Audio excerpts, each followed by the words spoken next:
Hello students, मैं ममता educator आज से स्टार्ट करने जा रही हूँ क्लास 12th के जो हमारी फर्स्ट बुक का जो फर्स्ट चैप्टर है accounting for partnership firm fundamental.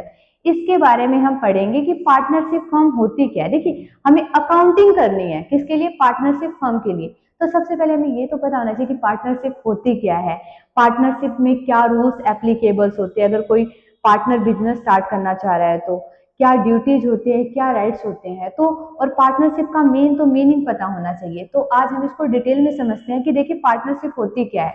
तो हमारा एक डेफिनेशन दी गई है। डेफिनेशन से पहले सिंपल बात करते हैं कि पार्टनरशिप होती क्या है। जब दो या दो से ज्यादा पर्सन मिलकर किसी बिजनेस को स्टार्ट करते हैं, किस पर्पज के लिए? प्रॉफिट पर्पज के लिए, तो हम उसको क्या बोलते हैं? पार्टनरशिप। ठीक है। और ये होता है कि एक म्यूचुअल ट्रस्ट होता है। हम दो पर्सन है, हमें एक दूसरे पे ट्रस्ट है। तो ट्रस्ट है तो हम बिजनेस स्टार्ट कर सकते हैं। और हमेशा ये जो बिजनेस स्टार्ट किया जाता है प्रॉफिट पर्पज के लिए किया जाता है। तो आइए इसकी डेफिनेशन समझते हैं। क्या कहा गया है कि पार्टनरशिप क्या होता है? रिलेशंस होता है पर्सन्स के बीच का। दो पर्सन आपस में, देखिए उनके बीच में क्या है? रिलेशन है। लाइक वो फ्रेंड्स हो सकते हैं, कुछ भी हो सकते हैं। Who have agreed share the profit, वो क्या करते हैं? प्रॉफिट को शेयर करते हैं। यानी कि जो पार्टनरशिप फर्म है वो रिलेशन है पर्सन्स के बीच का, और क्या करेंगे? प्रॉफिट को शेयर करेंगे। Of A business carried by all, या तो सारे मिलकर बिजनेस को चलाएंगे। और any of them acting for, या उनके बिहाफ पर कोई एक चलाएगा। यानी कि पार्टनरशिप एक्ट में मीनिंग डिफाइन किया है कि पार्टनरशिप क्या होता है? पर्सन्स के बीच का रिलेशन होता है जहां पे वो प्रॉफिट को शेयर करते हैं। जो भी प्रॉफिट कमाएंगे वो शेयर होगा। और बिजनेस क्या होगा? या तो सारे मिलकर चलाएंगे या उनके बिहाफ पर कोई एक चलाने वाला या रन करने वाला है। एग्जाम्पल की बात करते हैं। मान लीजिए तीन पार्टनर है, मोहन, सोहन, रोहन। अब क्या हुआ? मोहन सोहन ने तो पैसा लगा दिया। रोहन के पास नॉलेज थी तो उसने कहा कोई बात नहीं, मैं काम देख लूंगा। तो या तो वो तीनों मिलकर बिजनेस को देंगे, या दो पार्टनर्स अपना घर पे रहेंगे, थर्ड पार्टनर क्या करेगा? पूरे वर्क को हैंडल करेगा। और बस प्रॉफिट क्या होगा? तीनों में शेयर होगा। तो इसको हम क्या बोलते हैं? पार्टनरशिप फर्म बोलते हैं। मीनिंग क्लियर हुआ? तो आप बात करते हैं कि फीचर्स, एलिमेंट और करेक्टरिस्टिक्स ऑफ पार्टनरशिप। ये क्या होता है? अगर पार्टनरशिप के फीचर्स की बात कर दे, एलिमेंट की बात कर दे और करेक्टरिस्टिक्स, तीनों का मतलब सेम ही है। तो जो पार्टनरशिप फर्म होती है उसको पहचानने के लिए कैसे पहचाने, क्या करेक्टरिस्टिक्स हैं? तो देखिए, ये जहां पे पॉइंट दिखे समझ जाना हम पार्टनरशिप के बारे में बात करें। तो सबसे पहला पॉइंट है टू और मोर पर्सन। कितने पर्सन चाहिए? दो या दो से ज्यादा। अगर मैं बात करूं तो मिनिमम कितने होने चाहिए? टू, और मैक्सिमम कितने होने चाहिए? 50। ये हमें कहाँ बताया गया है?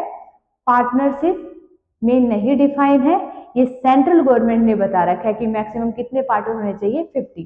पार्टनरशिप एक्ट में ये डिफाइन नहीं है। तो मिनिमम टू, मैक्सिमम 50। सेकंड बात करते हैं एग्रीमेंट की। पार्टनर्स के बीच में एग्रीमेंट होना चाहिए। एग्रीमेंट होता क्या है? जहाँ पे टर्म्स और कंडीशंस लिखी होती है कि हम ऐसे ऐसे बिजनेस करेंगे, ऐसे ऐसे प्रॉफिट शेयर करेंगे। तो एग्रीमेंट वो रिटर्न भी हो सकता है, ओरल भी हो सकता है। देखिए, अगर हमें एक दूसरे पे ट्रस्ट है तो हम क्या कर सकते हैं? कह सकते हैं चलो हम ऐसे काम करेंगे। वहां पे जरूरी नहीं होता रिटर्न रखे, तो वो भी वैलिड होता है। अगर मैं बात करूं दोनों में से कौन सा वैलिड है, तो both are valid. But return हम इसलिए प्रेफर करते हैं, कल को हमारे बीच कॉन्फ्लिक्ट हो जाए तो उस कॉन्फ्लिक्ट या मिसअंडरस्टैंडिंग क्रिएट होती है, तो हमारे पास जब रिटर्न प्रूफ होता है तो उस मिसअंडरस्टैंडिंग को दूर किया जा सकता है। थर्ड, ये बिजनेस हमेशा प्रॉफिट पर्पज के लिए किया जाता है। ये मोस्ट इंपोर्टेंट पॉइंट है। देन बात करते हैं जो भी प्रॉफिट होगा वो आपस में क्या करते हैं? शेयर करते हैं। उसके बाद बात करते हैं relationship of principal and agent का। अब देखिए, यहाँ पे जो रिलेशन होता है पार्टनर्स का वो प्रिंसिपल और एजेंट का होता है। अब मैंने कहा था रोहन, मोहन, सोहन तीन पार्टनर हैं।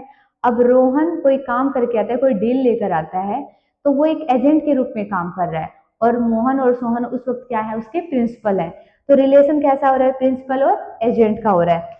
Business carried on by all or any of them, या तो सारे मिलकर चलाएंगे या उनके बिहाफ पर कोई एक चलाएगा। ये मैं पहले ही आपको डिफाइन कर चुकी हूँ। नो सेपरेट एग्जिस्टेंस, इसका मतलब होता है कि जो पार्टनर्स होते हैं और जो बिजनेस है वो अलग नहीं है, सेपरेट नहीं है। कल को बिजनेस का कोई लॉस होता है तो पार्टनर की प्राइवेट प्रॉपर्टी पे इम्पैक्ट पड़ेगा। उसके बाद बात करते हैं नेचर ऑफ पार्टनरशिप। हाँ, इसके दो पॉइंट ऑफ व्यू है। एक है हमारा अकाउंटिंग पॉइंट ऑफ व्यू, दूसरा है legal point of view. Accounting point of view क्या कहता है?